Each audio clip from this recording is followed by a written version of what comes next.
მშვიდობის მოკლედ ბევრი რომ არ გავაგრძელო. რასაც ახლა ვხედავთ, საერთოდ მივდივართ. მაძლევს იმის თქმის საფუძველს, რასაც ახლა ვიტყვი. ესენი აუცილებლად გააფორმებენ სტრატეგიულ პარტნიორობასთან დაკავშირებით ხელშეკრულებას რუსეთთან. ესე იქნება. ჟანრის კლასიკა ითხოვს ამას. დრამატურგიის მიხედვით და კიდე იქიდან გამომდინარე ესენი ვინც არიან, ხო?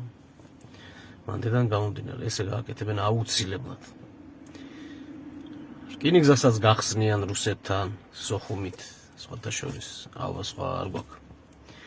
ფრენებსაც დაამატებენ. ყველა გზას გადაკეტავენ დასავლეთთან, იმიტომ რომ რუსეთი ითხოვს ამას. ესენი მაგიტომ მოვიდნენ, საერთოდ მაგიტომ მოვიდნენ, რომ ესე მოხდეს.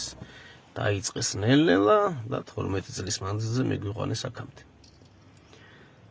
ამიტომ ხალხი ყველაფერს აკეთებს, რაც შეიძლება და იმაზე მეცაც აკეთებს რა. ხალხს აღარავინ აღარაფერს ვეღარ მოთხოვს, არც არავინ არ ნამდვილ აღმერთს არავინ არაფერს არ ითხოვს ახლა ხალხისგან ის. ხალხი არის მოწოდების სიმაღლეს. უბრალოდ ჩემი აზრით, როგორც ამ ქვეყნის მოქალაქის აზრით, ქალბატონმა პრეზიდენტმა და ოპოზიციურმა პარტიებმა უბრალოდ განგაში ზარს უნდა შემოკრან.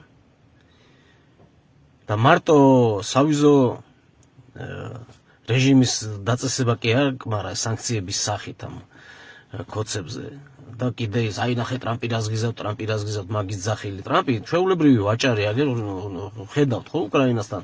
ვაჭრობა დაიწყო ლითიუმის სანაცვლოდ იარაღს მოგცემორა და იმ 5 ატომური ქვეყნის ბრალია დღეს უკრაინა რა დღეშიც არის. აი ამ სატანის წინაშე რო დგას რუსეთი რომ ქვია. რომ უთხრეს მოდი შენ ნუ გაიქნები ატომური ქვეყანა და ჩვენ მოგხედავთ, დაგიცავთ ასე შემდეგ და სინამდვილეში მოატყუეს და დატოვეს რუსეთთან აი ესე ცარიელი ხელებით. ასე რომ ჩემი აზრით მაპატიეთ რა, ასე რომ ჭყალებში მაპატიეთ რასაკვირა. ქალბატონო პრეზიდენტო და ოპოზიციურ პარტიებო, ვისაც შეგიძლიათ და გააქვთ კავშირები, ხო, დასავლეთთან.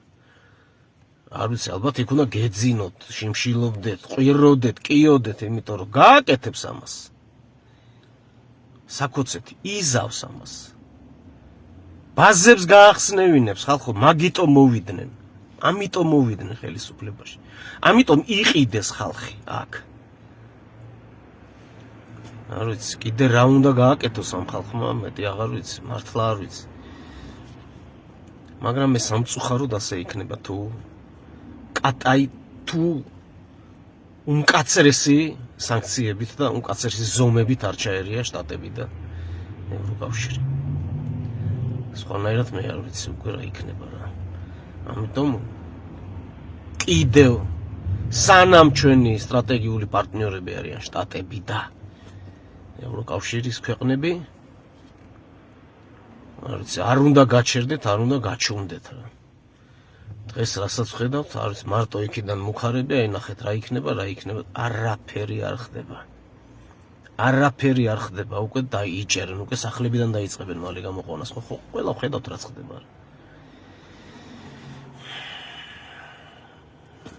რა ვქნათ, ესეთი მდგომარეობა. გმადლობთ.